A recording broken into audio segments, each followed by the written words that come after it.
2040க்கு அப்புறம் இயற்கையோடு இணைந்த மனித வாழ்க்கை வருதில்ல, அப்போது மனுஷங்க எது மனித உணவுகள் அவங்க ஒரு கட்டுப்பாட்டுக்குள்ளே இருப்பாங்க. அதாவது மனித உயிர்கள் உண்பதற்கு இயற்கையால் அனுமதிக்கப்பட்ட உணவுகளை தான் சாப்பிடுவாங்க. அப்படி இல்லாமல் எல்லா உணவுகளையும் சாப்பிட மாட்டாங்க. அப்போது இன்னும் நமக்கு தெரியாமல் நிறைய இருக்கலாம், நம்ம சாப்பிடக்கூடாத உணவுகள் நிறைய இருக்கலாம். ஆனால் அதை அவங்க எப்படி கண்டுபிடிப்பாங்க? இது நாம் சாப்பிடலாம், இது நம்ம சாப்பிடக்கூடாது அப்படின்னு எப்படி கண்டுபிடிப்பாங்க? இப்போ நம்ம கண்டுபிடிக்கிறோம், நம்ம தாவர உண்ணி அப்படின்னு சொல்லிட்டு நம்ம கண்டுபிடிக்கிறோம். இப்போ ஏன் தானியங்களை நம்ம சாப்பிடக்கூடாது நாம் எப்படி கண்டுபிடிச்சோம்? அது சாப்பிட்டா ரொம்ப வலிமை கிடைக்குது, அதுக்காக தான் அதை சாப்பிட்றாங்க. அதாவது எதெல்லாம் நம்மளை அடிமைப்படுத்துதோ அதெல்லாம் நமக்கு நோயை தரக்கூடியது.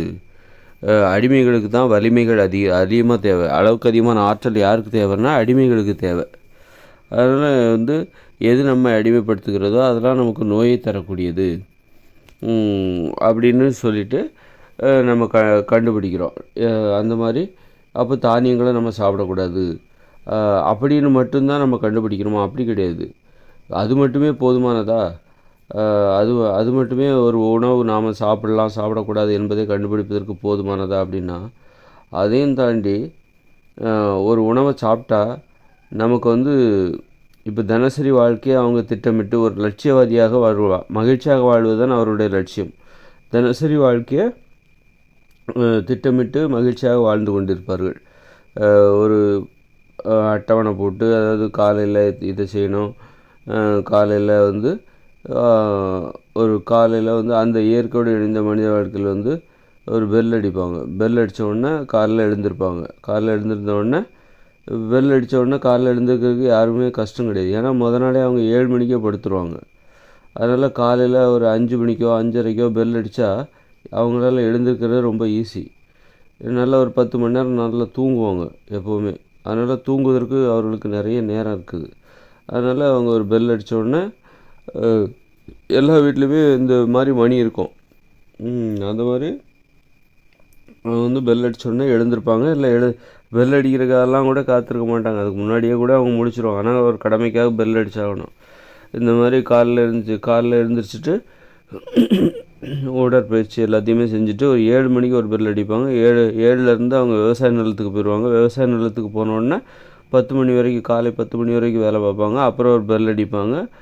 அப்புறம் அங்கேருந்து அப்புறம் வீட்டுக்கு வருவாங்க. அப்புறம் வீட்டுக்கு கொஞ்ச நேரம் குடும்பத்தோடு நேரம் செலவழிப்பாங்க. அப்புறம் வீட்டில் உள்ள வேலைகள், சுற்றுப்புற தூய்மை எல்லாத்தையும் செய்வாங்க. பொதுவான இடங்களில் அப்புறம் ஒரு பெல் அடிப்பாங்க. அப்புறம் பொதுவான சாலைகள், தெருச்சாலைகள், இது எல்லாத்தையும் அங்கே உள்ள எல்லா மக்களும் ஒன்றா சேர்ந்து அதை தூய்மை செய்வார்கள். ஏன்னா ஊரில் உள்ள நிறைய சாலைகள் இருக்கும், பொதுவான இடங்கள் எல்லாத்தையும் தூய்மை செய்வாங்க. அப்புறம் அடுத்த 1 மணி நேரம் அந்த மாதிரி இன்னும் பெல் அடிக்கும். அப்போது ஊரில் ஏதாவது பிரச்சனை, பஞ்சாயத்து அதெல்லாம் தீர்ப்பதற்கான நேரம் அது, நிர்வாக நேரம் அது. நிர்வாக நேரத்தையும் இந்த மாதிரி பஞ்சாயத்து போன்ற பிரச்சனைகளை தீர்க்கின்ற நேரமாகும். அந்த நேரத்தில் 1 மணி நேரம் அதுக்கான நேரம் ஒதுக்கப்படும். அதுக்கப்புறம் ஒரு பெல் அடிப்பாங்க. அதுக்கப்புறம் இந்த மாதிரி பெல் அடித்து ஒரு கட்டுப்பாடாக அவர்கள் வாழ்வார்கள். நேரத்தை நம்ம அழகாக, அதாவது தினசரி வாழ்க்கையில் அவங்க செய்ய வேண்டிய செயல்களை பிரித்து எல்லோரும் ஒற்றுமையாக செய்யணும். அப்படிங்கிறதுக்காக ஒற்றுமையாக செய்யணும். நீ உனக்கு பிடிச்சதை செய், நான் எனக்கு பிடிச்சதை செய்கிறேன் அப்படின்னு சொல்லிட்டு அப்போ எல்லோரும் ஒருங்கிணைக்க முடியாது. இப்போ ஒரு பள்ளிக்கூடம்னா எல்லாருக்கும் ஒரு பாட வேலை முதல் பாட வேலை, 2ஆம் பாட வேலை, தமிழ் பாட வேலை, அறிவியல் பாட வேலை அப்படின்னு ஒரு வகுப்புக்கு பிரிக்கிறாங்க. அதே மாதிரி தான். அப்போ தான் இல்லை அந்த மாணவர்களுக்கு கல்வி கற்பிக்க முடியும். இப்படி அவர்கள் ஏன் இந்த மாதிரிலாம் அப்போ இந்த விதிமுறைக்கு அவங்க கட்டுப்படுறாங்க. கட்டுப்படணுன்னு ஒன்றும் கட்டாயம் கிடையாது. ஆனால் அவங்க ஏற்றுக்கிறாங்க. நாங்கள் இந்த விதிமுறைக்கு அவங்க கட்டுப்பட்டு அவங்க அதை ஏற்றுக்கிறாங்க. இப்போ பள்ளிக்கூடத்தில் நல்லா படிக்கிற பசங்களுக்கு அந்த பள்ளிக்கூடமே லீவ் விட்டாலே அவங்களுக்கு பிடிக்காது. அதுவே பார்த்திங்கன்னா நல்லா படிக்காத பசங்களுக்கு ஏன்டா பள்ளிக்கூடத்துக்கு வரோம், லீவ் விட்டால் ரொம்ப பிடிக்கும். அப்போது அந்த மாதிரி ஒரு வேறுபாடு அந்த இயற்கையோடு இணைந்த மனித வாழ்க்கையில் வந்துச்சுன்னா அங்கே இருக்கிற அங்கே அது இயங்குகிற முறை இருக்குல்ல, அது கெட்டு போயிடும். அது என்றைக்குமே நிலைக்காது. என்றைக்காவது ஒரு நாள் அந்த அந்த அந்த இயங்குகிற முறை என்பது அவங்க எப்படி வாழ்கிறாங்களோ அந்த வாழுகிற முறை என்றைக்காவது ஒரு நாள் தோற்று போயிடும். அதனால் இதெல்லாம் வந்து அப்போது ஒருத்தருக்கு சோம்பேறித்தனம் வருது, இல்லை நான் ஒத்துழைக்க மாட்டேன், எனக்கு பிடிக்கல, இது மாதிரி வாழ்வதுக்கு எனக்கு பிடிக்கல, பெல் அடிப்பாங்களாமா, போவாங்களாமா, வருவாங்களாமா, அடுத்த பெல் அடிப்பாங்களாமா, நம்ம விவசாய நிலத்துலேருந்து வெளியில் வந்துடணுமாமா, இதெல்லாம் எனக்கு சுத்தமாக பிடிக்கல, நான் என் இஷ்டப்படி தான் பண்ணுவேன் அப்படின்னு அவங்களுக்கு அந்த மாதிரி நினப்பெல்லாம் வருதுன்னா, கண்டிப்பாக அவங்க ஏதாவது ஒரு மாற்று உணவு சாப்பிட்ருப்பாங்க. மனித உணவு அல்லாத இன்னொரு உணவை சாப்பிட்டு இருப்பார்கள். அதனால் அப்படி சாப்பிட்டா மட்டும்தான் அவங்களுக்கு அப்படி ஒரு எண்ணம் வரும். அதுலேருந்தே அவங்க கண்டுபிடிச்சிருவாங்க, நாம் சாப்பிட்ட சாப்பாடு ஏதோ தப்பாக இருக்குது, அதனால தான் இப்படி தப்பாக யோசிக்க தோணுது, ஒற்றுமையாக யோசிக்க நமக்கு வரமாட்டேங்குது, வேற்றுமையை விரும்புகிற மனப்பான்மை நமக்கு வருகிறது அப்படிங்கிற ஒரு புரிதல் அவங்களுக்கு வரும்.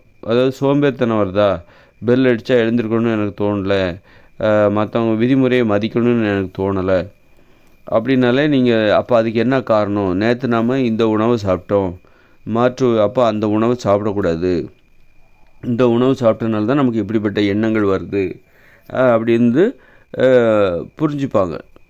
அது மாதிரி மனித உணவுகளை சாப்பிட்டா தான் அந்த மனித உயிர்கள் நாம் அனைவரும் ஒற்றுமையாக வாழ வேண்டும் என்கிற எண்ணம் வரும். நீ மனித உணவுக்கு மீறி மாமிசம் சாப்பிட்ற, மீன் சாப்பிட்ற, முட்டை சாப்பிட்ற, பால் சாப்பிட்றன்னு வச்சுக்கோங்க, தானியங்களை சாப்பிடுகிறாய் அப்படின்னா உடனே உங்களுக்கு வந்து ஒற்றுமையாக இருக்கணுங்கிற எண்ணமே வராது. வேறுபடணும், வேற்றுமையை வளர்க்க வேண்டும் என்கிற எண்ணம் தான் அவர்களுக்கு வரும். இந்த மாதிரி பல அறிகுறிகள் இருக்கிறது. நாம் சாப்பிட்ற உணவு சரியா தவறா என்பதை கண்டுபிடிப்பதற்கு பல அறிகுறிகள் இருக்கிறது. உடம்பு சோம்பேறித்தனமாக இருக்கும், சுறுசுறுப்பாக இருக்காது, டெய்லி கடமைகள்லாம் இருக்குது, உடற்பயிற்சி செய்யணும். இப்போ உடற்பயிற்சி செய்யணும் அப்படின்னா அதுக்கு நீங்கள் மனித உணவுகளை சாப்பிட்டா தான் முடியும். அப்போ நம்ம வந்து உடற்பயிற்சி செய்யணும்னு எனக்கு தோணலை, எல்லோரும் பண்ணுறாங்க, எனக்கு தோணலை அப்படின்னா அப்போ கண்டிப்பாக நாம் அதுக்கு என்ன காரணம்னு அவங்க கவலைப்படுவாங்க. எல்லோரும் உடற்பயிற்சி செய்யும்போது நம்மளால் ஏன் செய்ய முடியல, எல்லோரும் ஒரு போட்டி போடுறாங்க, மகிழ்ச்சியாக வாழ்வதற்கு போட்டி போடுறாங்க. அப்போ நாம் அந்த மகிழ்ச்சியான வாழ்வதற்கான போட்டியில் நாம் ஏன் கலந்துக்கல, அப்போ நம்ம பின்தங்குறோம், நம்ம தோற்று போகிறோம், நமக்கு நிறைய இழக்க போகிறோம், மற்றவங்களாம் நம்மளை வந்து வெறுப்பாக பார்ப்பாங்க, ஒரு கேவலமாக பார்ப்பாங்க, எல்லாரோடையும் இணங்கி ஒரே மாதிரி வாழாமல் இப்படி பின்தங்குறோம், நாம் தான் தோன்றித்தனமாக வாழும்போது நமக்கு கெட்ட பேர் வரும். அப்போ இந்த கெட்ட பேருக்கு என்ன காரணம், எனக்கு தோணுது, அப்படி தான் தோணுது, அப்போ இதுக்கு என்ன காரணம் அப்படின்னு அவங்களுக்கு கொஞ்சம் கவலையாக இருக்கும். கவலையாக இருக்கும்போது அப்போ அவங்க வந்து என்ன பண்ணுவாங்கனாக்கா யோசித்து பார்ப்பாங்க, நம்ம என்ன சாப்பிட்டோம், ஏன் இந்த மாதிரி நமக்கு தோணுது, நமக்கு ஏன் இப்படி ஒரு உணர்வு தோணுது, இப்படி எல்லாரோடையும் ஒற்றுமையாக இருக்க நமக்கு ஏன் தோண மாட்டேங்குது அப்படிங்கும்போது அவங்க ரொம்ப யோசித்து பார்த்தா அப்போ நம்ம என்ன உணவு சாப்பிட்டோம், வேறு ஏதாவது உணவை சாப்பிட்டோமா, அந்த உணவு தான் இந்த மாதிரி யோசிக்க தோணுது அப்படின்னு அதிலேருந்தே அவங்க கண்டுபிடிச்சிருவாங்க. இப்படியும் அவங்க கண்டுபிடிப்பாங்க. ஏதாவது மனித உணவுகள் அல்லாத, மனித உயிர்களுக்கு பொருந்தாத உணவுகளை அவங்க சாப்பிட்றாங்கன்னா அது அவர்களுக்கு ஏற்படுத்துகிற விளைவுகளை கண்டுபிடித்து விடுவார்கள். எங்கேயாவது இப்போ அங்கெல்லாம் விவசாய நிலம் தான் அப்படிங்கும்போது அதை திருடுற எண்ணம் வருதா அப்படின்னா அந்த எண்ணம் எங்கேருந்து வருது, கண்டிப்பாக நீ சாப்பிட்ற உணவுலேருந்து தான் உனக்கு வரும். நீ சாப்பிடுகிற உணவிலிருந்து தான் அந்த எண்ணம்லாம் உனக்கு வரும். ஏன்னா அவங்க நேர்மையானவங்க. அப்படி இருக்கும்போது நேர்மையானவர்களாக அவர்கள் அனைவருமே வாழும்போது யாருக்காவது திருடணுங்கிற எண்ணம் வந்துருச்சு அப்படின்னா, இந்த மாதிரி காய்கறிகளை, பழங்களை அடுத்தவங்க தோட்டத்தில் போய் திருடுறது அப்படிங்கிற எண்ணம்லாம் வருதுன்னா கண்டிப்பாக அவங்க சாப்பிட்ற உணவில் ஏதோ தப்பு இருக்குது அப்படின்னு சொல்லிட்டு யாருக்கு அந்த மாதிரி திருடுற எண்ணம் வருதோ சம்மந்தப்பட்டவங்க மட்டும் அவங்க கவலைப்படுவாங்க. எனக்கு ஏன் நமக்கு திருடணும்னு எண்ணம் வருது, நேர்மையாக இருக்கணுங்கிற எண்ணம் ஏன் வரமாட்டேங்குது, அப்போ நம்ம சாப்பிட்ற உணவில் ஏதோ தவறு இருக்குது, அதுதான் காரணம் அப்படின்னு கண்டுபிடிச்சிருவாங்க. அப்புறம் சண்டை போடுற எண்ணம் ஏதாவது வந்துச்சுன்னா, அதாவது அழிவுபூர்வமாக சண்டை போடுகிற உணர்வு மேலோங்கியது என்றால் அவங்க ஏதோ மாற்று உணவை சாப்பிட்ருக்காங்க, மனித உணவுகள் அல்லாத வேறு ஏதோ உணவை சாப்பிட்ருக்காங்க. அதை வச்சு அவங்க கண்டுபிடிச்சிருவாங்க, நாம் சாப்பிட்டது இந்த உணவை சாப்பிட்டனால தான் எனக்கு சண்டை போடணுங்கிற எண்ணம் வருது, ஒற்றுமையை விரும்பவில்லை, அன்பு குறைஞ்சி போகுது, கண்டிப்பாக அது இந்த உணவை சாப்பிட்டனால தான், குறிப்பிட்ட அந்த உணவை நம்ம சாப்பிட்டனால தான் நமக்கு இந்த மாதிரி சண்டை போடணுங்கிற எண்ணம் வருது, அழிவை விரும்புகிற மனம் வருகிறது அப்படின்னு கண்டுபிடிச்சிருவாங்க. இப்போ அதை நீங்கள் இந்த உலகத்துலேயே உணரலாம். நாம் வந்து இந்த தானிய உணவுகளை சாப்பிட்றதுனால தான் இன்றைக்கி சண்டை போட்டு கிடக்கிறோம். மாமிச உணவு, மீன் உணவு, முட்டை உணவு, உப்பு கலந்து சமைக்கப்பட்ட உணவு இதெல்லாம் சாப்பிட்டனால தான் நம்ம இன்றைக்கி சண்டை போட்டுட்ருக்கோம்.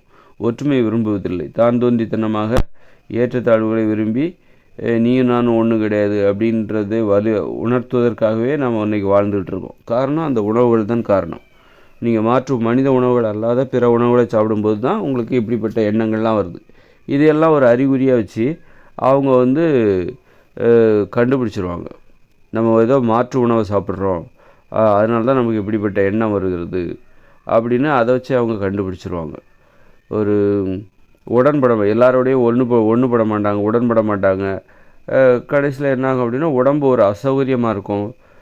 அப்புறம் நோய்கள் வருவதற்கு, ஏதாவது உடம்புல பிரச்சனை வருவதற்கு அது பிரச்சனை வருகிற ஒரு அறிகுறியை காட்டும். உடம்பு ஒழுங்காக வேலை செய்யாது. இதன் மூலமாக அவர்கள் நாம் உண்ணுவது மனித உணவா அல்லது பிற உணவா என்பதை கண்டுபிடித்து விடுவார்கள். இப்போ நாமே பாருங்கள், உலகம் முழுக்க நமக்கு ஒற்றுமையே இல்லை, வேற்றுமையை தான் நாம் வளர்த்து கொண்டு இருக்கிறோம். ஒவ்வொருத்தரும் அவங்கவுங்களுக்கு தகுந்த மாதிரி ஒரு வேற்றுமையை உணர்வோடு தான் வாழ்ந்துக்கிட்டு இருக்கோம். பொருளாதார வகையில் வேற்றுமையை வளர்க்க வேண்டும் என்பதற்காகத்தான் இந்த ஏழை பணக்காரன் பிச்சைக்காரன் கோடீஸ்வரங்க இந்த மாதிரியான ஏற்றத்தாழ்வுகள் கண்டுபிடிக்கப்பட்டது. சாதி ஏற்றத்தாழ்வுகள் ஏன் கண்டுபிடித்தது? வேற்றுமையை வளர்க்க வேண்டும் என்பதற்காகவே கண்டுபிடிக்கப்பட்டது.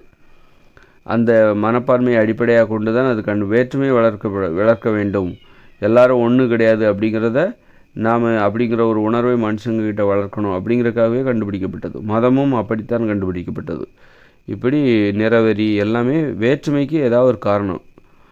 வேற்றுமையை உறுதிப்படுத்த வேண்டும், வேற்றுமை உணர்வை வளர்க்க வேண்டும் என்பதற்காகவே அதற்காகவே இந்த சாதி, நிறவெறி, மதம், ஏழை பணக்காரங்க இது போன்ற உணர்வுகள் இது போன்ற நம்பிக்கைகள் கண்டுபிடிக்கப்பட்டது, பாதுகாக்கப்பட்டது.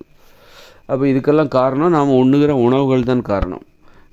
ஆக மனித உணவுகளை சாப்பிட்டிங்கன்னா, மனித உணவுகள்னால் எது? தானியங்கள் கிடையாது, மாமிசம், மீன், முட்டை, பால் இதெல்லாம் மனித உணவுகள் கிடையாது.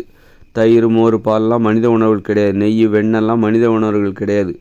அப்போது இதெல்லாம் சாப்பிட்டிங்கன்னா நீங்கள் மனித உயிர்களாக ஒற்றுமையாக இருக்க மாட்டீங்க, ஒரு கட்டுப்பாட்டுக்குள்ளே இருக்க மாட்டீங்க. மனித உயிர்கள் இதைத்தான் சாப்பிடணுன்னு இயற்கை அனுமதித்திருக்கிறது. இப்போ மாடெல்லாம் புல்லை திங்குது, 2-3 மாடு மாமிசத்தை திங்குதுன்னு வச்சுக்கோங்க. அப்போ அதை எப்படி அந்த மாடு மட்டும் எப்படி ஒற்றுமையாக இருக்கும்? அப்போ மாடுகளுக்குள்ளே ஒரு ஒற்றுமை இருக்குது, ஆடுகளுக்குள்ளே ஒரு ஒற்றுமை இருக்குது, சிங்கத்துக்குள்ளே ஒரு ஒற்றுமை இருக்குது. எதன் அடிப்படையில் ஒற்றுமையாக இருக்குது? அது அவை உண்ணுகிற உணவை அடிப்படையில் தான். ஏதாவது சிங்கம் புல்லை திங்குது அப்படின்னா, அப்போது 2-3 சிங்கம் புல்லை திங்குதுன்னா அது எப்படி நாளடைவில் சிங்கமாக எப்படி வாழ முடியும்? அது நம்ம எப்படி சிங்கம்னு சொல்ல முடியும்? அதுக்கு நம்ம வேற ஒரு பேர் தான் வைப்போம். அது புல்லை திங்கிறதால அதுக்கு நம்ம இன்னொரு பேர் தான் வைப்போம். அது மற்ற சிங்கங்களோட ஒற்றுமையாக வாழ முடியாது. அதுக்கே ஆபத்து. புல்லை தின்னுச்சுன்னா பிற சிங்கங்களே அதை கடித்து சாப்பிட்றோம். ஏன்னா புல்லை திங்கும்போது ஒரு சிங்கத்துக்கு அந்த போர்க்குணம் குறைஞ்சி போயிடும், அந்த கொடூரமான குணம் குறைஞ்சி போயிடும். புல்லை திங்கிற சிங்கத்துக்கு கொடூரமான குணம் குறைந்து போய்விடும். அப்போ பிற சிங்கங்களே இதை வேட்டையாடிவிடும். அந்த ஆபத்து இருக்குது. அதனால் சிங்கங்கள் தங்களை பிற சிங்கங்களிடமிருந்து பாதுகாத்து கொள்ள வேண்டும் என்றால் அது மாமிசத்தை திங்கத்தான் வேண்டும். எல்லா சிங்கத்தையும் போல் மாமிசத்தை திங்கணும். நம்ம மாடு எல்லாமே அது மாமிசத்தை திங்க, ஒரு சில ஆடு மாடுகள் மாமிசத்தை திங்குது அப்படின்னா பிற ஆடு மாடுகளோடு அவைகள் எப்படி ஒற்றுமையாக இருக்க முடியும்? அதனால் ஒற்றுமைக்கு உணவு தான் அடிப்படை. உணவு மூலமாக தான் நம்ம ஒற்றுமையாக இருக்க முடியும்.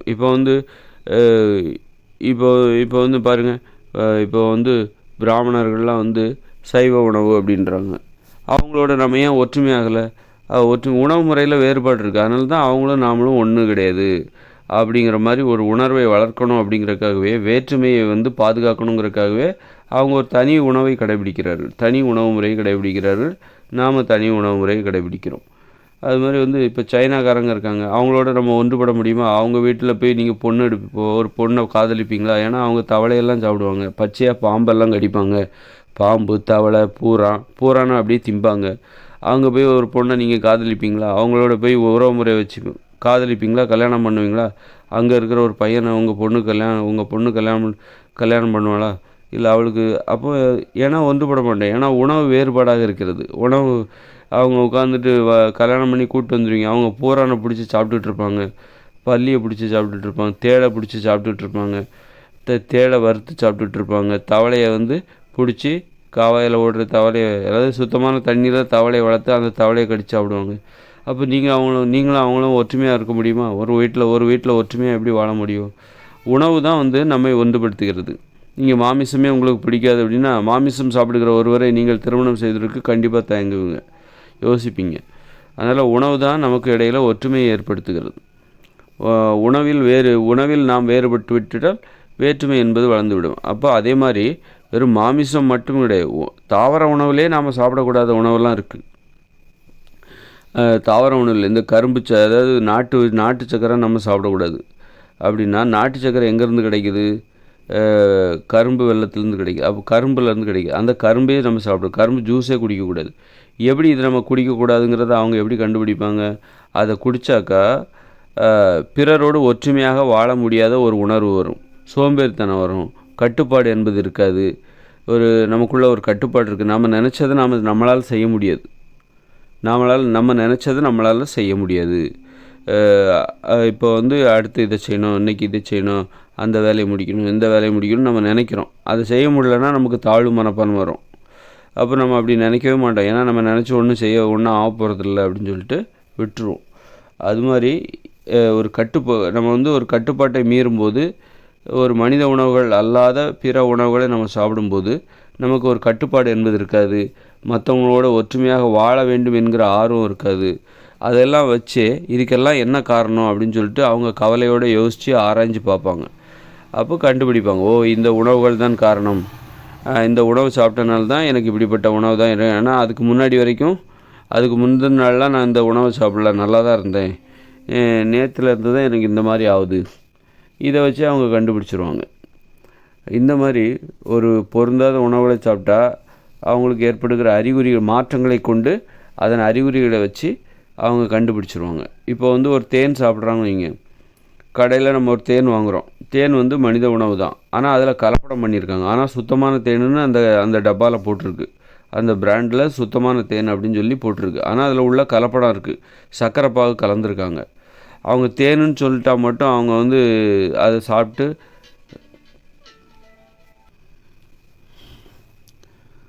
தேனுன்னு சொன்னால் மட்டும் அதை சாப்பிட்ருவாங்களா? உண்மையான தேன்னு அதில் போட்டிருக்கு, பரிசோதனைலாம் பண்ணியிருக்காங்க, உண்மையான தேனை தான் இருக்கும் அப்படின்னு அதில் போட்டிருந்தாலும் அதில் கலந்துருக்கிற சர்க்கரை பாகு இருக்குல்ல, அது அவங்கள வேலை செய்யும். அதாவது சர்க்கரை பாகு கலந்துருக்காங்க அப்படின்னா அது தேனுன்னு நம்பி சாப்பிட்டா கூட அது உள்ளே போனால் நமக்கு ஒரு சோம்பேறித்தனத்தை ஏற்படுத்தும். இந்த மாதிரி பிறரோடு ஒற்றுமையாக வாழ்வதற்கு எதிரான உணர்ச்சிகளை ஏற்படுத்தும். பிறரோடு சண்டை போட வேண்டும் என்று தோன்றும். அல்லது ஒரு மகிழ்ச்சியாக வாழ்வதில் போட்டி போடுகிற ஆர்வத்தை குறைக்கும், சோம்பேறித்தனத்தை ஏற்படுத்தும். இதன் மூலமே அந்த தேனில் ஏதோ அப்போ நம்ம புதுசாக இந்த உணவு தான் சாப்பிட்றோம். நம்ம என்ன உணவு சாப்பிட்றோம்? இந்த தேனை தான் நம்ம இப்போ சமீபமாக சாப்பிட்டோம். அப்போ இந்த தேன் தான் நம்மளுடைய இந்த மாற்றத்துக்கு காரணம். நம்ம பிறரோடு ஒற்றுமையாக இருக்க மாட்டேங்கிறோம், பிறரை நேசிக்க மாட்டேங்கிறோம், பிறரை அன்பு செலுத்துறதில் குறைஞ்சி போகுது. நம்மக்கிட்ட ஒரு போலியான ஒரு அன்பு இருக்கலாம், அல்லது அன்பு என்பது குறைஞ்சிக்கிட்டே போகுது. பிறரை போல் சுறுசுறுப்பாக வாழ முடியல. பிறரோடு ஒற்றுமையாக வாழ்ந்தால் தான், பிறரோடு போட்டி போட்டால் தான் நம்ம சுறுசுறுப்பாக வாழ முடியும். நமக்கு சோம்பேறித்தனம் ஏற்படுது. அப்போ இதிலேருந்து இதெல்லாம் எதுக்கு அந்த கவலை வரும், என்னடா நாம் இப்படி இருக்கோமே, மற்றவங்களாம் நல்லா இருக்காங்க, நாம் மட்டும் ஏன் இப்படி இருக்கோம்? கண்டிப்பாக அப்படி கவலையோடு ஆராய்ஞ்சு பார்க்கும்போது அப்போது நம்ம சாப்பிட்ட சாப்பாட்டில் என்ன மாற்றத்தை நாம் ஏற்படுத்தினோம். ஏன்னா சாப்பிட்ற சாப்பாடை வந்து நம்ம ஒரு புதிய உணவை நமக்குள்ளே கொண்டு வரோம் அப்படின்னா கண்டிப்பாக இந்த உணவை தான் நம்ம சாப்பிட்டோம், இந்த தேனை சாப்பிட்டதுலேருந்து தான் எனக்கு இந்த மாதிரியெல்லாம் ஏற்படுது அப்படின்னு சொல்லிட்டு கண்டுபிடிச்சிருவாங்க. ஈஸியாக கண்டுபிடிச்சிடலாம். இப்போ நான் கண்டுபிடிச்சிருவேன். கடையில் வந்து இப்போ கூட எனக்கு தேன் தேவை தான். இப்போ இந்த நிலவரப்படி இன்றைக்கி நான் உங்ககிட்ட பேசிகிட்டு இருக்கும்போது தேன் வாங்கணும் அப்படின்னு நான் நினைக்கிறேன். அதாவது காலையில் தேநீர் போட்டு குடிக்கிறதுக்கு ஏதாவது வெந்தயம் அதெல்லாம் போட்டு குடித்து அதில் கொஞ்சம் தேன் கலந்து சாப்பிட்டு பார்க்கலாமா காலையில். ஆனால் சில தேனை வந்து சில பிராண்டு, ரொம்ப பிரபலமான பிராண்டு கடையில் விற்கிறாங்க. அது மேலே எனக்கு நம்பிக்கை இல்லை. அவ்வளோ காசு கொடுத்து வாங்கிட்டு ஆனால் அதுக்குள்ளே இந்த சர்க்கரை பாகு கலந்துருக்குன்னு சொல்கிறாங்க. சமீபத்தில் ஒரு பரிசோதனை பண்ணாங்க. சுத்தமான தேனை யாரெல்லாம் விற்கிறாங்கன்னு பார்த்தா பெரும்பாலான நிறுவனங்கள் கலப்படமான தேனை தான் விற்கிறாங்களாம். அதில் வந்து ஏதோ சர்க்கரை பாகு. அப்போ அப்படி இருந்தால் கண்டிப்பாக நான் கண்டுபிடிச்சிருவேன். அப்படி இருக்கும்போது அதை நான் மீதம் உள்ள ஒரு 3-4 நாள்லேயே கண்டுபிடிச்சிருவேன். கண்டிப்பாக அதில் ஒரு கலப்படம் இருக்குது அப்படிங்கிறது. அதனால் அதை வந்து எனக்கு ஒரு சோம்பேறித்தனம் வரும். நான் டெய்லி திட்டமிட்டு வாழ்ந்துக்கிட்டு இருக்கேன். அந்த திட்டமிட்ட வாழ்க்கைக்கு எனது உணவு கட்டுப்பாடு தான் காரணம்.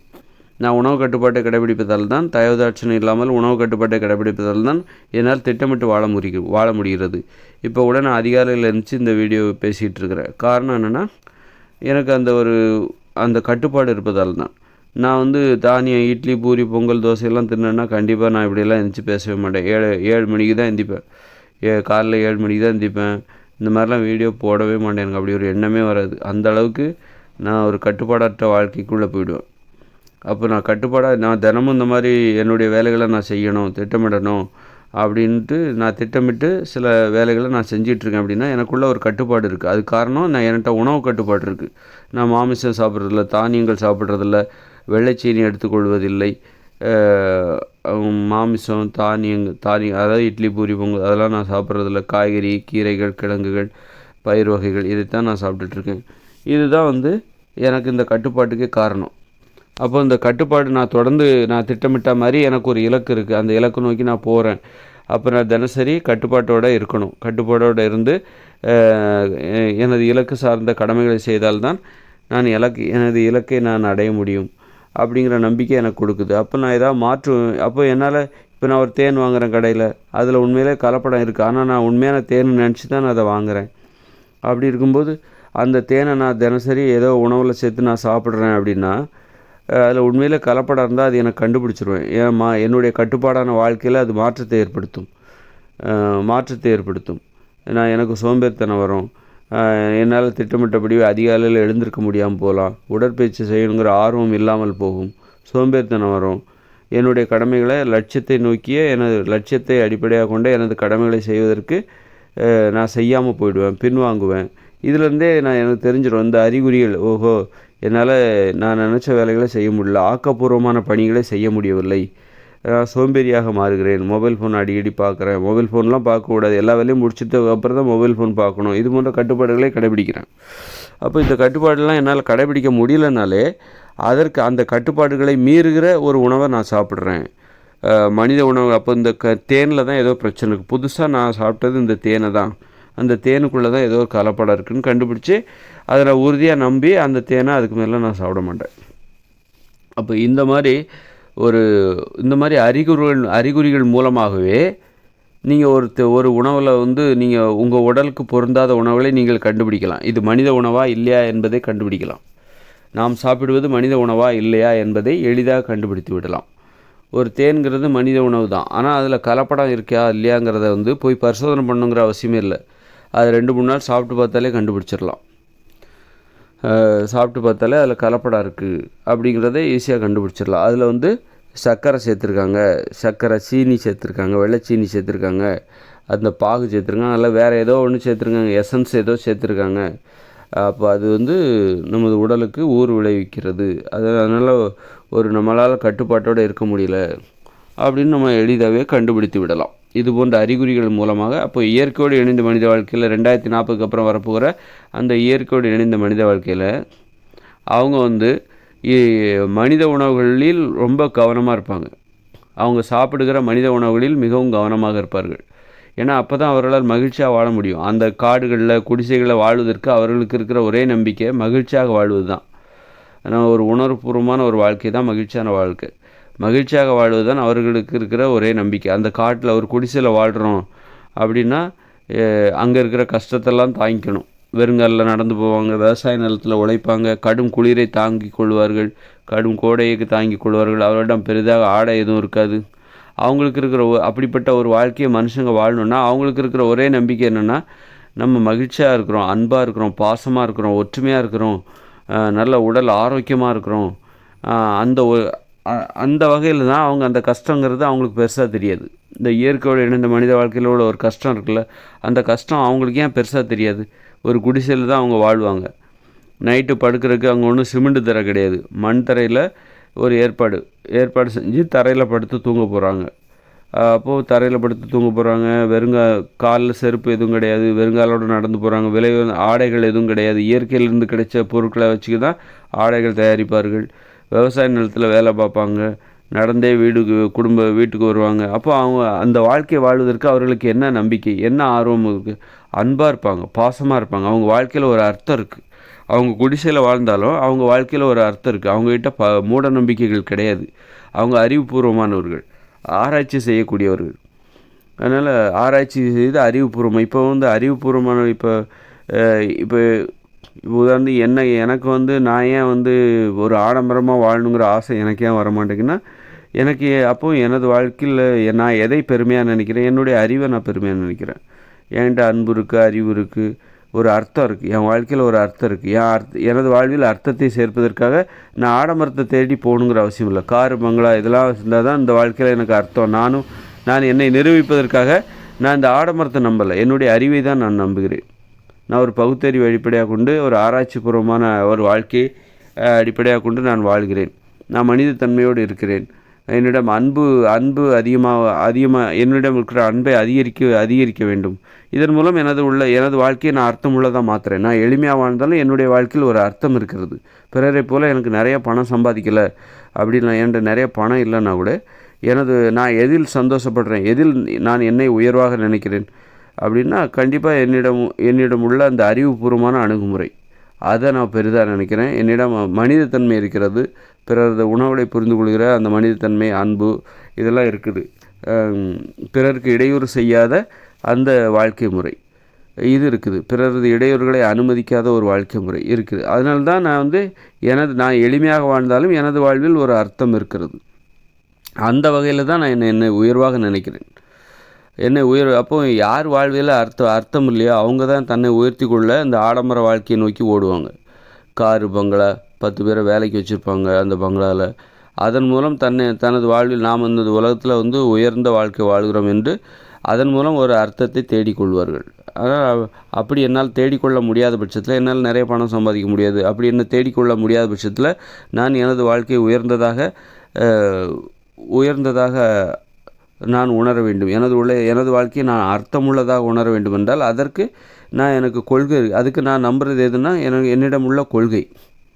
மனித உணவுகளை சாப்பிட வேண்டும், அப்புறம் கட்டுப்பாடான வாழ்க்கை வாழ வேண்டும், அறிவுபூர்வமான அணுகுமுறை, ஒரு மனிதத்தன்மை, பிறருக்கு இடையூறு செய்யாமல், இது போன்ற அணுகுமுறை மூலம் எனது வாழ்க்கைக்கு நான் ஒரு அர்த்தத்தை கற்பிக்கிறேன். அந்த அர்த்தம்தான் என்னை நான் எளிமையாக வாழ்ந்தாலும் என்னை உயர்வான ஒரு நிலையில் வாழ்வதாக என்னை உணர வைக்கிறது.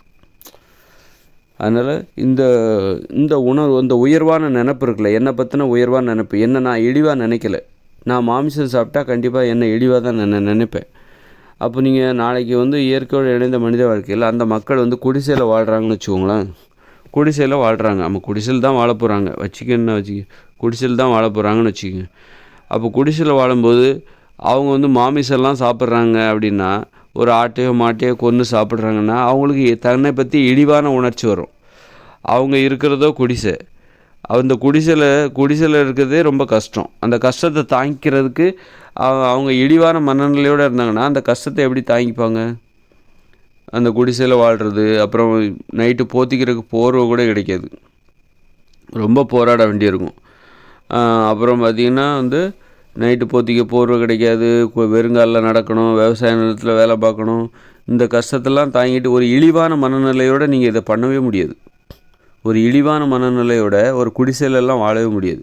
குடிசையில் வாழ்கிறது ஒரு கஷ்டம். அந்த கஷ்டத்தை ஏற்றுக்கணுன்னா உங்களை பற்றின உயர்வான மனப்பான்மை இருந்தால் தான் ஒரு கஷ்டத்தை உங்களால் ஏற்றுக்க முடியும், தாங்கிக்க முடியும்.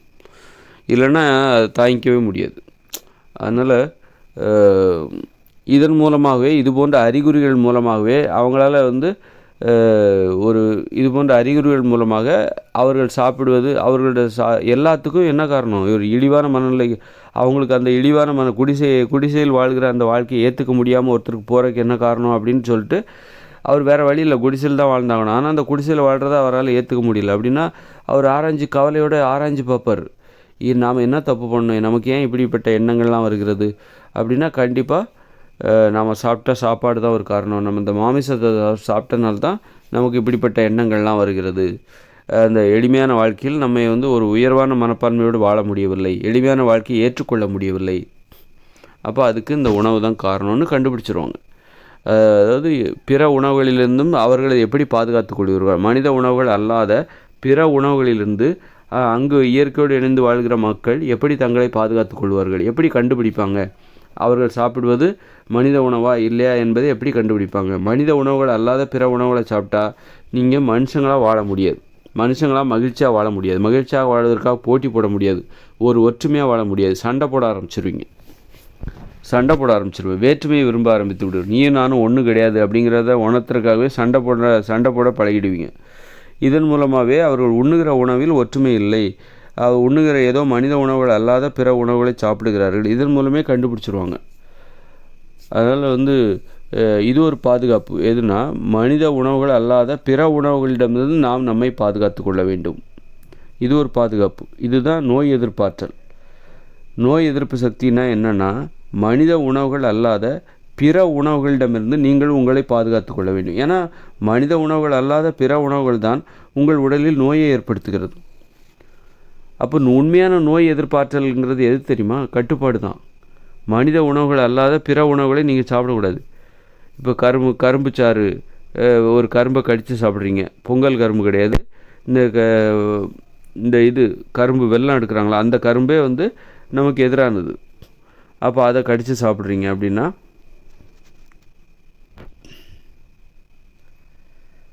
அப்போ அது உங்களுக்கு நோயை ஏற்படுத்தும்.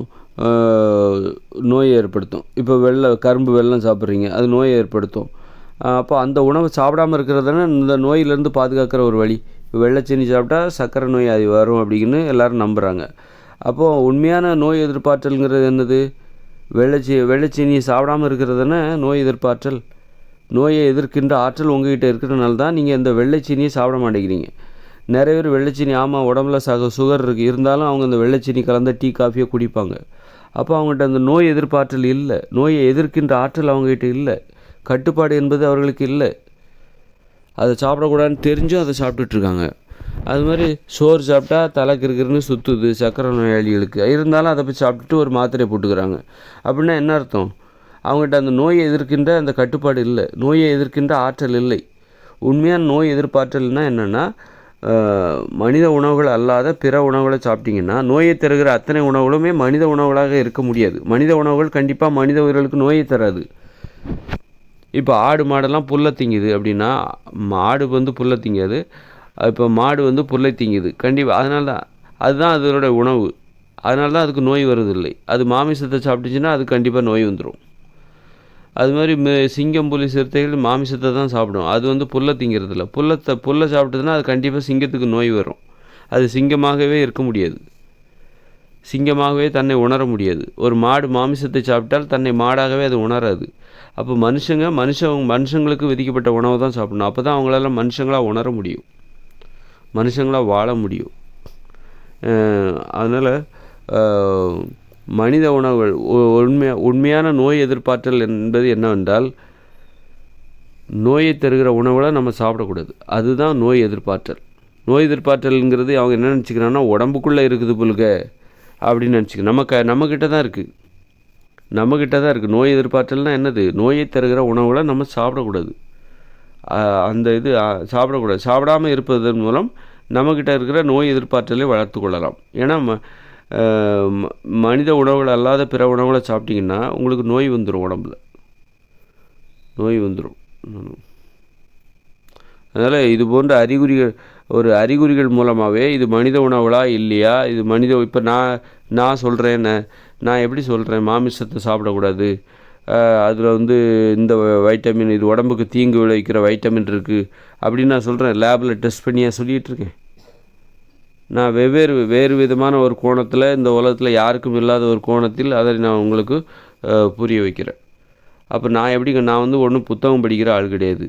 அவங்க என்ன சொன்னாங்க, இவங்க என்ன சொன்னாங்கன்னு, இந்த உலகத்தில் என்ன சொன்னாங்கன்னு தெரிந்து கொண்டு நான் பேசவில்லை. எனக்கு நான் ஒரு சாதாரண ஆள். அப்படி இருக்கும்போது நான் எனது அனுபவத்தில் எனக்கு ஏற்படுகிற மாற்றங்கள் இதனெல்லாம் அடிப்படையாக வச்சு நான் எந்த உணவு தான் என்னிடத்தில் மாற்றத்தை ஏற்படுத்துகிறது, அதை நான் கவனித்து, அப்போது எந்த உணவு எனக்கு ஒரு மோசமான மாற்றத்தை ஏற்படுத்துகிறதோ, விரும்பத்தகாத மாற்றத்தை ஏற்படுத்துகிறதோ, கண்டிப்பாக அது மனித உணவுகளாக இருக்காது. அதை மனுஷங்க ஏற்றுக்க முடியாது. அந்த வகையில் தான் நான் இது மனித உணவாக இல்லையான்னு நான் உங்கள்கிட்ட சொல்லிகிட்ருக்கேன். என்னுடைய கோணம் வேறு மாதிரியாக இருக்கிறது. நான் ஒன்றும் லேபில் டெஸ்ட் பண்ணல. நான் ஒன்றும் பெரிய புத்தக படிப்பாளி கிடையாது. புத்தகத்தில் ஒரு இதில் அந்த வைட்டமின் இருக்குது, இந்த வைட்டமின் இருக்குது, இதை சாப்பிடுங்க அப்படின்னு நான் ஒன்றும் சொல்லலை. அதில் என்ன நான் ஒரு உணவை ஏன் சாப்பிடக்கூடாது, ஏன் மாமிசத்தை சாப்பிடக்கூடாது அப்படின்னு வேறு மாதிரி ஒரு கோணத்தில் சொல்லிகிட்ருக்கேன். கட்டுப்பாடாக வாழ முடியாது, ஒரு லட்சியவாதியாக வாழ முடியாது, ஒரு மென்மையானவராக, ஒரு மனித தன்மை உடையவராக வாழணும் அப்படின்னா மனித உணவுகளைத்தான் நாம் சாப்பிட வேண்டும். வாழ்வதற்கு எது உதவுதோ அதுதான் மனித உணவுகள். ஒரு மென்மையானவராக, லட்சியவாதியாக, பிறருக்கு இடையூறு இல்லாமல் ஒரு ஆரோக்கியமாக வாழ்வதற்கு எந்த உணவு உதவி செய்கிறது? சுறுசுறுப்பாக கட்டுப்பாடாக வாழ்வதற்கு, தினசரி வாழ்க்கையில் நான் சோம்பேறியாக இருந்துடக்கூடாது, அதற்கு உதவி செய்கிற உணவுகளைத்தான் அப்போ கண்டிப்பாக அதுதான் மனுஷங்க சாப்பிட வேண்டிய உணவுகள். அந்த மாதிரியான ஒரு பரிசோதனை அனுபவங்களை அடிப்படையாக கொண்டு தான் நான் எது மனித உணவு, எது மனித உணவு அல்ல என்பதை நான் உங்கள் முன் வைக்கிறேன்.